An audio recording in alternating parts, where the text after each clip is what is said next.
లేదు, అస్సలు లేదు.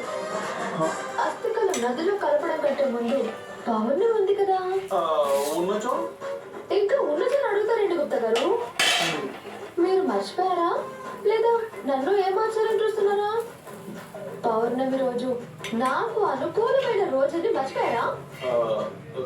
నేనంటూ వెళ్ళడం జరిగితే అది మరో సంగతి తేల్చ వెళ్తాను. బాలిక ఏమి మాట్లాడుచుంటివి? ఇంకెలా మాట్లాడాలి? ఏడవాలా? కన్నీళ్లు పెట్టుకుని కాపాడమని అడగాల? అయిపోయాయి గుప్తా గారు. భయపడే రోజులు, బాధపడే రోజులు అన్నీ అయిపోయాయి. కథలో కొత్త మలుపు వచ్చినట్టు నాలో కూడా వచ్చింది గుప్తా గారు. అయినా నేను పైకి రావడానికి ఎప్పుడూ బాధపడలేదు. మనోహరి ఇంట్లో ఉండగా రావడానికి భయపడ్డాను. మనోహరుని ఇంట్లో నుంచి, నా కుటుంబంలో నుంచి శాశ్వతంగా బయటకు పంపించేస్తే నేను కూడా సంతోషంగా పైకి వస్తాను. బాలిక అటులో చేయుట ప్రకృతి విరుద్ధం. ఆహా, ఓహో, నా తప్పు లేకుండా నన్ను చంపేయడం ప్రకృతి విరుద్ధం కాదా?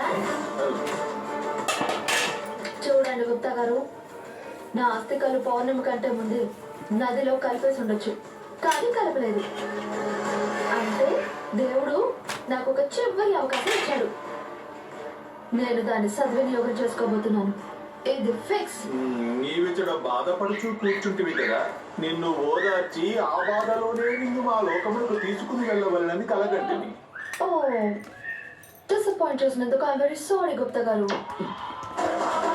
నా చెల్లెలు లాంటి మిస్సమ్మ జోలికి వస్తానని ఆ మనోహరి నాకే సవాల్ చేసింది. దాన్ని ఇలానే విడిచిపెట్టి అన్నంత పని చేస్తుంది. పౌర్ణమి రోజు నేను ఆడించే ఆట చూస్తారు కదా.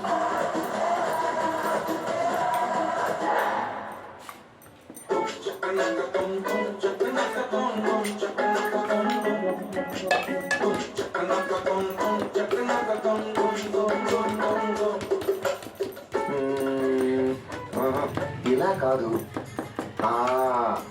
అలా కాదు కాదు, ఇలా అయితే అలా ఎలా? అసలు ఇదంతా ఎలా కుదురుతుంది?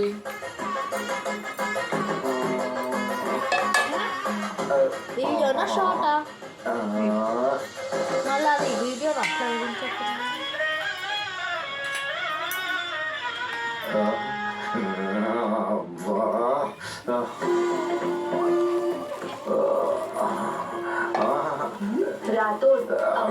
సమయానికి వచ్చాం.